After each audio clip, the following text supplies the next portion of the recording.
교회와 함께 하신 지난 사순절의 여정이 여러분들에게 많은 은혜를 경험하는 시간이셨기를 소망합니다. 십자가 주일에는 십자가와 연합하는 그 마음을 담아 우리 모든 성도님들의 이름을 적어 십자가를 세웠습니다. 또 고난주간 특별 새벽 기도회로 모이며 하나님의 십자가를 경외함으로 바라보자라는 그 메시지 앞에 함께 기도하는 시간을 쌓았습니다. 또 함께 기도로 고난주간을 보내신 분들과 성금요일에는 함께 모여 성찬을 통해 주님과의 연합함의 시간을 경험하셨습니다.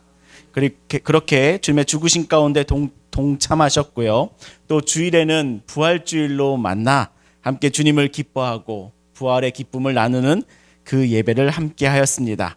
지난 한 주간의 삶이 참으로 체력적으로도 힘드셨을 텐데요. 피곤하셨을 텐데요. 그 모든 시간들을 함께 하시며 이끌어주신 하나님께 영광이 되는 삶으로 앞으로 더 나아가는 시간들 되셨기를 예수님의 이름으로 축복합니다. 우리는 다시 사무엘하의 말씀으로 돌아오도록 하겠습니다. 사무엘하 말씀의 문맥을 다시 한번 떠올려 보십시오. 다윗이 아들 압살롬의 반역을 피해 도망하기 시작한 그 이야기는 다윗이 우리아의 아내 밧세바를 범하는 그 범죄로부터 시작하고 있습니다. 나라는 전쟁이 한창인 가운데 다윗은 느즈마키 그 옥상 위를 저녁바람을 쐬며 서성이고 있었지요. 그 서성이던 것 가운데 한 여인이 목욕하는 모습이 눈에 들어오고야 말았습니다. 그리고 그 여자를 궁으로 데리고 와서 범죄하고 말았지요. 그 여자는 임신하였고 나라를 위해 헌신적으로 싸우고 있던 우리아 장군의 아내였습니다. 다윗은 우리아 장군을 참 비열한 방법으로 죽게 하였고 우리아의 아내 밧세바를 참 뻔뻔하게도 자신의 아내로 삼았습니다. 이를 모를 리 없으셨던 하나님께서는 나단 선지자를 보내셔서 다윗을 정죄하셨지요. 다윗은 금식하며 하나님께 회개하였습니다. 하나님께서는 다윗의 죄를 용서하시지만 다윗에게는 죄의 대가를 받아가셨습니다. 그러나 다윗의 집 가운데 칼이 남아있다라는 다윗의 그 나단 선지자의 예언은 계속되고 있었습니다. 다윗의 아들 가운데 암논이 다말을 범한 것이랍니다. 아버지와 같은 성범죄를 형제간에 저질러버린 것이지요. 암논이 다말을 범하는 일 가운데 다말의 오빠인 압살롬은 복수의 칼을 뽑았습니다. 그리고 암논을 처참하게 죽여버리고서는 아버지의 나라를 떠났었죠. 그 다윗의 신복이며 간교한 장군인 요압 장군은 압살롬을 그리워하는 다윗의 그 마음을 한 여인을 통해 부추겨서 압살롬을 이스라엘로 예루살렘으로 데리고 왔습니다. 그러나 아버지 다윗은 아버지로서도 왕으로서도 자신의 아들 압살롬을 어찌할 바를 선택하지 못하였습니다. 다윗의 침묵은 압살롬의 마음을 요동하게 하였고 압살롬은 결국 아버지를 향하여 칼을 빼들는 반역을 감행했습니다. 그 아들의 반역에 다윗이 무엇을 어찌할 수 있겠습니까? 백전노장의 다윗 왕의 지략과 무력으로도 쉽게 그 아들을 진압할 수 있을 텐데 그 진압하는 순간 자신의 아들을 자신이 직접 죽여야만 하는 딜레마에 빠지는 것이지요.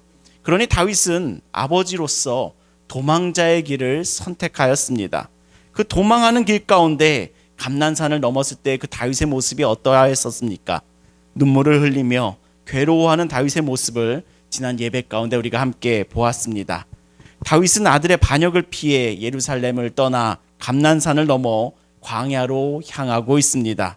이는 단지 정치적인 위기일 뿐만 아니라 하나님 앞에서도 한없이 또다시 낮아지는 다윗의 인생에 있어서의 광야 시간이 다시 찾아온 것이랍니다. 아들의 반역을 피해 도망하는 이 길이 참 괴로운 길이었겠지요. 다윗의 주변에 함께하는 수많은 사람들이 있긴 하였어도 그 순간이 가장 괴로운 것은 가장 견디기 힘든 순간이 바로 다윗일 것이랍니다. 이럴 때 참 따뜻한 말의 위로가 있으면 큰 힘이 될 텐데요. 우리들의 인생의 경험 가운데서도 어려울 때면 위로보다는 옆에는 꼭 속 끓는 사람이 나타나곤 하지요. 정말 힘든 시간을 보내고 있는데 힘들어 죽겠는데 와서는 너가 이런 죄를 지어서 그래. 거봐, 내가 뭐라고 했어. 망할 거라고 했지. 꼭 내 말은 안 듣고, 꼭 내 말은 안 듣고. 이게 공식입니다. 하며 욥의 친구들과 같이 저주가 섞인 말들을 하는 사람들이 꼭 있기 마련이랍니다. 다윗이 도망하는 이 길 가운데 한 사람이 등장합니다. 그 사람의 등장의 모습을 우리 16장 5절과 6절의 말씀을 함께 읽으면서 한번 살펴보도록 하겠습니다. 함께 읽겠습니다. 시작. 다윗 왕이 바후림에 이름에 거기서 사울의 친족 한 사람이 나오니 게라의 아들이요 이름은 시므이라. 그가 나오면서 계속해서 저주하고 또 다윗과 다윗 왕의 모든 신하들을 향하여 돌을 던지니 그때의 모든 백성과 용사들은 다 왕의 좌우에 있었더라. 아멘. 다윗 왕이 바후림에 도달하고 있을 때 시므이라고 하는 사람이 나타납니다. 이 사람은 사울의 친족입니다. 사울의 친족이라고 하니 감이 오실 것 같습니다. 다윗이 왕이 되면서 망한 집안이 바로 사울의 집이지요. 그 사울의 집에 남아있던 사람이 시므이가 도망하는 다윗 왕 앞에 나타난 것이랍니다. 다윗에게 좋은 말을 할 사람이겠습니까? 다윗을 격려하는 말을 할 사람이겠습니까? 어떤 말을 하나요? 5절을 보시면 다윗에게 저주합니다. 그 힘든 시간을 보내고 있을 다윗에게, 아들의 반역을 피해 도망하고 있는 그 다윗에게 시므이라는 사람이 나타나서는 그 시므이라는 사람은 그 옆에서 저주하고 있습니다. 심지어 6절을 보시면 다윗 왕의 모든 신하들을 향하여 시므이는 돌을 던집니다. 이 중동에서 돌을 던진다는 것은 단순히 우리나라에서 저리 가라고 하면서 던지는 그 의미를 이상을 가지고 있답니다. 율법에 따르면 범죄자를 죽일 때 돌로 쳐 죽이듯이 돌을 던진다라는 것은 죽어라 라고 하는 그 저주의 마음을 던지는 것이 바로 돌이랍니다. 지금도 이스라엘을 방문하시면 안식일에 차를 타고 종교인들이 사는 마을에 들어가면 그들은 돌을 던집니다. 욕을 합니다. 저주를 합니다. 애들 장난하는 수준으로 욕하는 것이 아니라 경멸함과 조롱과 저주의 마음을 담아 있는 힘껏 돌을 던진답니다. 또 아람 마을에 깊숙이 잘못 들어가면 그곳의 어린아이들도 이방인들을 향하여 돌을 던집니다. 지금 가장 다윗이 약해졌을 때 나타난 사람 시므이는 다윗을 향하여 저주하며 죽어라라고 하는 그 마음을 담아 있는 힘껏 돌을 던지고 있답니다. 돌을 던지면서 다음과 같은 말을 하지요. 우리 7절과 8절에서 그 시므이의 저주의 말을 한번 같이 읽어보도록 하겠습니다. 함께 읽겠습니다. 시작. 피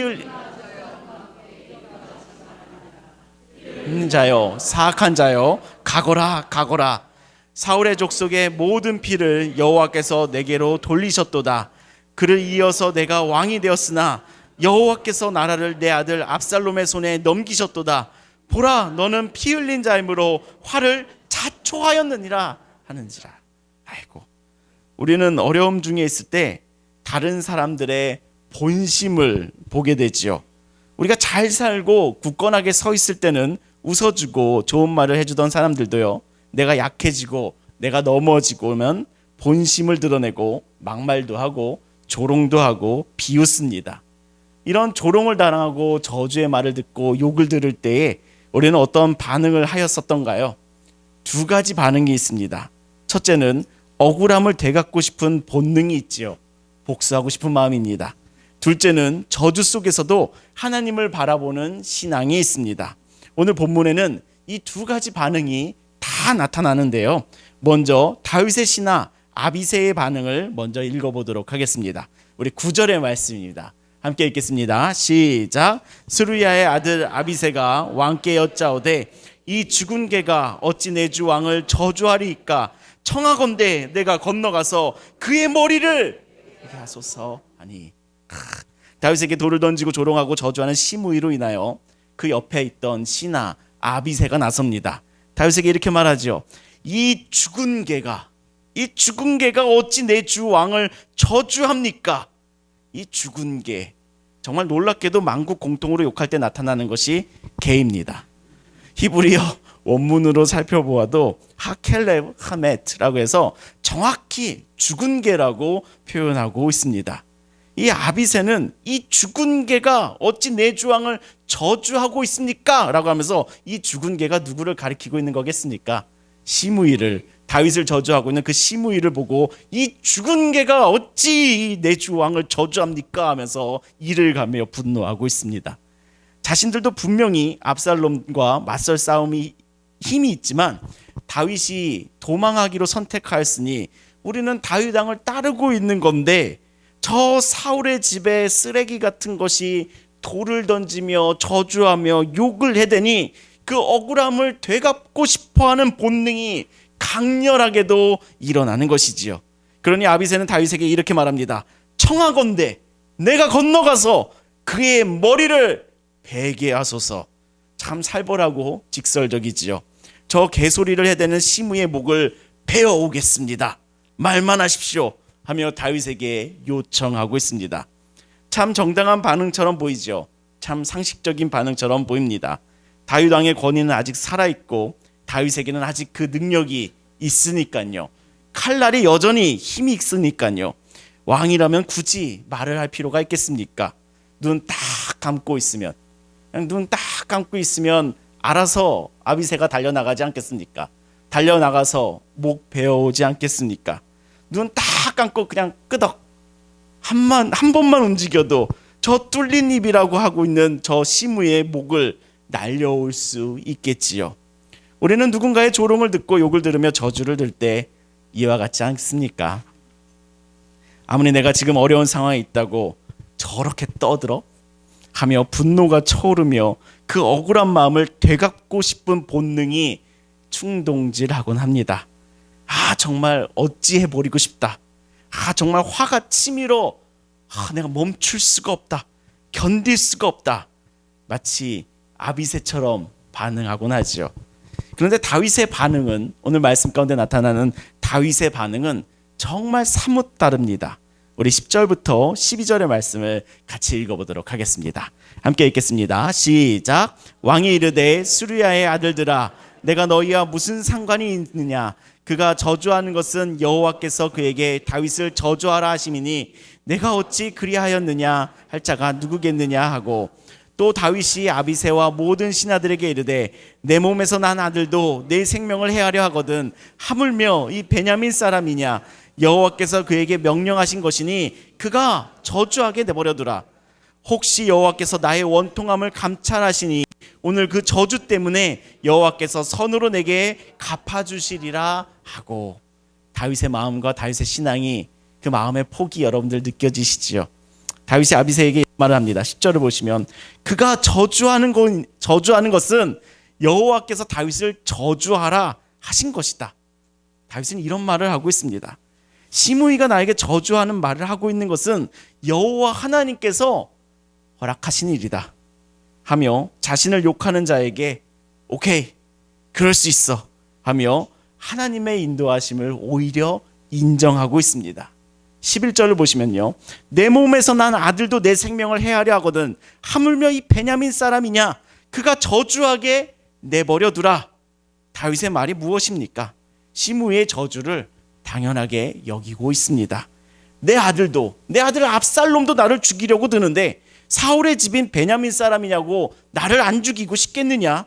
그냥 저주하게 내버려두라 하며 살기 등등해진 아비새를 향하여 다윗은 오히려 괜찮다, 저주하게 내버려두라 라고 말하고 있습니다. 저 사람이 나를 저주하고 있는데 그조차도 하나님께서 허락하신 것이다 하며, 저 사람의 저주의 말 가운데서 그 하나님의 메시지가 있다, 그 하나님을 인정하고 있는 것이 다윗의 신앙이랍니다. 12절을 보시면요. 혹시 여호와께서 나의 원통함을 감찰하시니 이 저주를 하나님께서 선으로 갚아주실 것이다 하며, 가장 약해졌을 때 나를 조롱하고 욕하고 저주하는 자를 향하여 스스로의 힘으로 되갚지 않고 다윗은 어찌하고 있냐면, 혹시나 나의 이 원통함을 하나님께서 보고 계실 것이니 하나님께서 선으로 갚아주실 것이다. 우리가 갚을 필요가 없다. 너가 칼에 피를 묻힐 필요가 없다라고 하며, 다윗은 이 상황 속에서도 그 저주의 말을 듣고 돌을 던짐을 당하고 있는 이 상황 가운데에서도 하나님께 그 상황을, 그 판단을 맡기고 있습니다. 이 다윗의 신앙 가운데에서 어떠한 하나님을 향한 믿음이 자리하고 있겠습니까?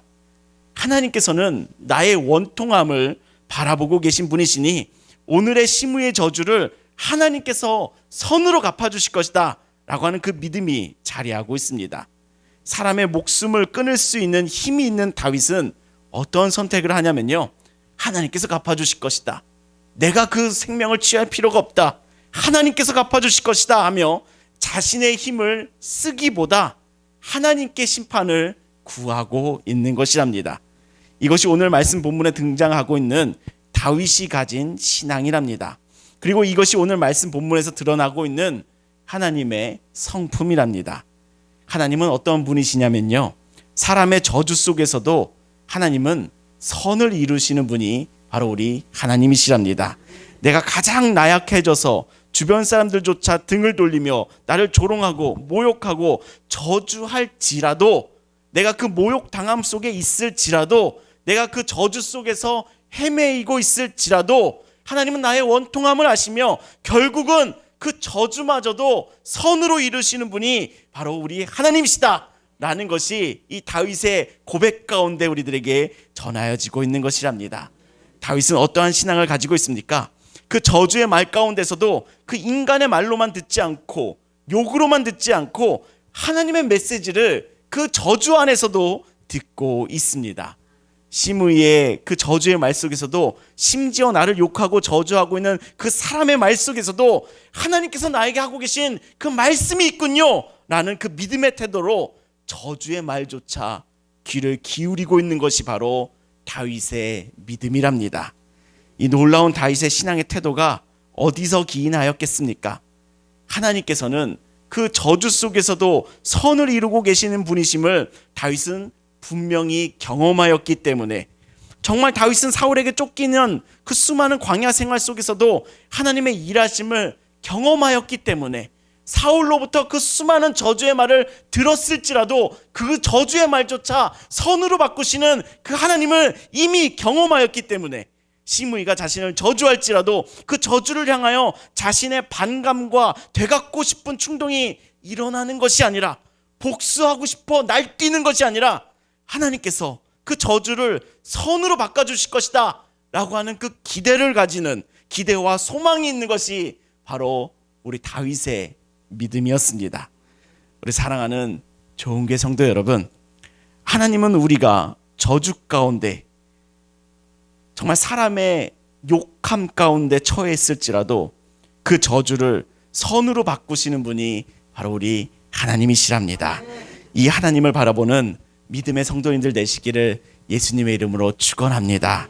나에게 저주하고 조롱하고 욕하는 사람이, 정말 가까운 사람이 나에게 그리 할지라도 그 저주 속에서 하나님의 숨은 메시지가 있다라는 심정으로 그 저주에도 그 욕에도 귀를 기울이는 믿음의 귀를 가지는 은혜가 있으시기를 예수님의 이름으로 축원합니다. 모욕, 조롱, 저주, 나를 욕하는 내 인생의 시므이가 나에게 있을지라도 그 시므이를 향하여 되갚아주고 싶은 분노가 가득 차오를지라도 아비새와 같은 삶이 아니라 이 그 저주 속에서도 하나님의 메시지를 찾는 그 믿음으로 인하여 우리는 비로소 하나님의 해석을 듣는 은혜를 경험하게 될 줄을 믿습니다. 그러니 다윗은 다음과 같이 행동합니다. 우리 13절의 말씀 같이 읽어볼까요? 함께 읽겠습니다. 시작. 다윗과 그의 추종자들이 길을 갈 때에 시므이는 산비탈로 따라가면서 저주하고 그를 향하여 돌을 던지며 먼지를 날리더라. 어떻습니까? 시므이는 다윗을 향하여 저주하고 돌을 던지지만 다윗은 자기 길을 갑니다. 자기 길 계속 갑니다. 그저 먼지만 날릴 뿐이랍니다. 돌을 열심히 던져대니 그저 먼지만 날릴 뿐이랍니다. 그 이스라엘의 기후가 얼마나 건조한지요. 돌에도 수많은 먼지가 묻어 있습니다. 길에는 먼지뿐이랍니다. 그 열심히 저주의 말을 하고 돌을 던지고 있을지라도 그저 먼지만 날리는 것일 뿐이랍니다. 우리 사랑하는 좋은 교회 성도 여러분, 우리도 이와 같이 믿음의 대인배들이 되시기를 예수님의 이름으로 축원합니다. 믿음의 이 넓은 폭을 우리가 가져갈 수 있기를 예수님의 이름으로 축원합니다. 나에게 저주하고 욕하는 사람 한 명만 나타나도 세상이 무너지고 괴롭고 어떻게든 이기려 같이 욕하고 지지 않으려는 괴로움에 힘겹게 살아가던 그 삶에서 벗어나 다윗과 같이 너는 돌을 던져라, 나는 간다. 너는 돌을 던져라, 나는 간다 라고 하는 마음으로 지나칠 수 있는, 그 사람을 지나칠 수 있는 믿음의 용기를 힘입으시기를 예수님의 이름으로 축원합니다. 다윗과 같이 또한 저 저주 가운데에서도 하나님의 메시지를 발견할 수 있다라는, 저것조차도 하나님께서 나에게 보내시고 있는 메시지가 있다라는 그 믿음의 지혜를 또한 힘입으시기를 예수님의 이름으로 축원합니다. 우리의 삶 가운데는 너무나도 비일비재한 일이 시므이 같은 사람을 마주하는 것이랍니다. 정말 자주 이런 일이 있습니다. 시므이와 같이 돌을 던지는 말을 하는 사람들은 어디에도 있습니다. 가정에도 있고요, 교회에도 있고요, 회사에도 있고요, 학교에도 있고요, 심지어 재수 없으면 길을 가다가도 만날 수 있습니다. 그런 시므이 앞에서 우리는 자주 아비새가 되곤 합니다. 저 목을 내가 따버리겠다 라며 되갚아주기 위하여 혈안이 되곤 합니다. 그러나 하나님께서 우리들에게 보여주시고 있는 그 믿음의 사람은 아비새가 아니라 다윗입니다. 그럴 수 있지. 그럴 수 있지. 베냐민 지파 사람이잖아. 사울 사람이잖아. 그럴 수 있어. 아들도 나를 죽이려고 드는데 저 정도는 오히려 약과지. 그리고 나의 억울함을 하나님께서는 지켜보고 계실 테니 하나님께서 그 저주를 선으로 바꿔주실 거야 라며 지나가는 그 믿음의 용기, 그 사람을 지나칠 수 있는 그 믿음의 용기, 그 믿음이 오늘 우리들에게 꼭 임하는 은혜가 있으시기를 예수님의 이름으로 축원합니다. 정말 이런 말씀에 다윗과 같은 삶을 살았습니다라고 간증할 거리가 있으면 좋겠지만 너 한번 죽어봐 하며 싸운 사례만 제게 있지, 다윗과 같은 믿음의 용기를 가져본 제 인생의 믿음의 모습을 찾아볼 수가 없더라고요. 이 말씀을 준비하면서 주님, 이 말씀을 잘 전할 수 있는 간증거리, 내 삶의 에피소드 없습니까? 라면서 한참을 뒤져봐도 너 한번 죽어봐, 오늘 한번 죽어보자 라면서 싸웠던 모습만 찾아볼 수가 있네요. 그러나 한 번은 이찬수 목사님의 설교 가운데 정말 이와 같은 믿음의 모습을 소개해 주신 적이 있어 제 마음 가운데 새기고 있는 내용이 있습니다. 어느 날 권사님이 그 목사님을 찾아오셨다고 합니다. 찾아오셔서 막 혈기를 부리고 막 쏘아 붙이셨다고 합니다. 그럴 때 그 목사님께서 이렇게 대답하셨다고 합니다. 권사님의 그 말씀 가운데 분명히 하나님께서 하실 말씀이 있음을 내가 믿습니다. 그러나 권사님께서 너무 안 좋은 감정으로 저에게 그렇게 말씀하시니 저는 지금 듣지 않겠습니다. 그 화를 가라앉히시면 그때 다시 이야기하시지요. 그때 듣겠습니다 라고 말씀하셨다고 합니다. 저는 이 목사님의 사례가 제 가슴 가운데 남아있는 신앙의 모습으로 남아있습니다. 그것은 자신을 욕하는 사람에게서도 하나님의 뜻을 찾으시는구나, 제게는 큰 도전이 되었던 내용이랍니다. 무언가 큰 반향을 겪을 때, 안 좋은 피드백을 겪을 때, 나의 인격에 모욕을 주는 말을 들을 때 그 안에도 하나님의 말씀이 있을 수 있다.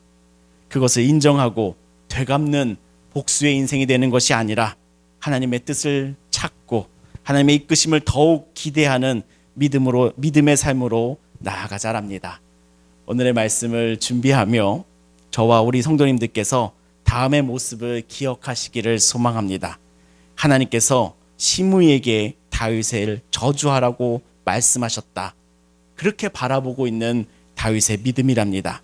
우리에게 저주하고 욕하는 그 말 가운데서도요, 하나님께서 전하고자 하시는 그 말씀이 있습니다. 이것을 인정하는 믿음을 가지시기를 예수님의 이름으로 축원합니다. 그리고 저주의 말에 자신이 상처받고 되갚아주며 복수의 길을 걷는 것이 아니라 그저 지나갈 수 있는, 그저 지나칠 수 있는 믿음의 길을 걷기를 예수님의 이름으로 축원합니다. 이것이 하나님께서 우리들에게 보여주고 계시는 생명의 길임을 믿습니다. 이 길이 하나님 나라에 이르는 생명의 길임을, 진리의 길임을 믿습니다. 저주의 말에 되갚아주기보다 그저 지나칠 수 있는 믿음의 은혜가 오늘 우리들에게 충만하여지시기를 예수님의 이름으로 축원합니다. 이 놀라운 다윗의 믿음을 바라보고 품는 우리가 되기를 예수님의 이름으로 축원합니다. 믿음의 사람은 어떤 사람인가라고 질문하였을 때 믿는 사람은 하나님의 메시지를 듣는 사람입니다. 자신의 말을 하나님께 하는 사람이 아닌 하나님의 말씀을 듣는 사람이 바로 믿는 사람이랍니다. 이러한 다윗의 믿음이, 다윗과 같은 믿음이 오늘 우리에게도 충만히 더 부어지니 누군가 나를 오해하고 욕하고 저주할 때 그 속에서도 하나님의 돌보심을 찾으실 수 있는, 그 저주의 말 속에서도 하나님의 말씀을 찾으실 수 있는 은혜가 임하시기를 예수님의 이름으로 축원합니다. 그 은혜가 우리와 함께하니 우리는 억울한 순간마다 저주를 선으로 바꾸어 주실 하나님을 의지하고 기대하고 소망하며 나아가는, 그저 지나가는, 그저 먼지로만 여길 수 있는 은혜가 있는 복된 삶이 되실 줄을 믿습니다. 이러한 복된 믿음의 삶이 오늘 우리들의 믿음의 삶이 되시기를 예수님의 이름으로 축복합니다. 아멘. 기도하시겠습니다. 우리의 억울함을 감찰하시는 하나님 아버지, 사람의 저주와 모욕 속에서도 다윗처럼 주님의 뜻을 바라보는 믿음을 주님 간구합니다. 내 힘과 감정으로 되갚기 위해 고군분투하며 살아가는 그 삶보다 주님의 손에 모든 것을 맡기는 그 믿음을 허락하여 주시옵소서. 저주를 선으로 바꾸시는 주님의 신실하신 손길이 나에게도 임하고 있음을 바라보기를 소망합니다. 그 주님의 손길이 나에게도 임하고 있으니 주님, 내가 약하여질 때 욕하고 조롱하며 비방하며 저주하는 말들 가운데서도 주님을 바라보며 나의 길을 가는, 주님의 길을 가는 그 믿음의 길을 경주하는 나의 삶으로 주님 우리를 축복하여 주시옵소서. 아멘. 예수 그리스도의 이름으로 기도합니다. 아멘. 아멘.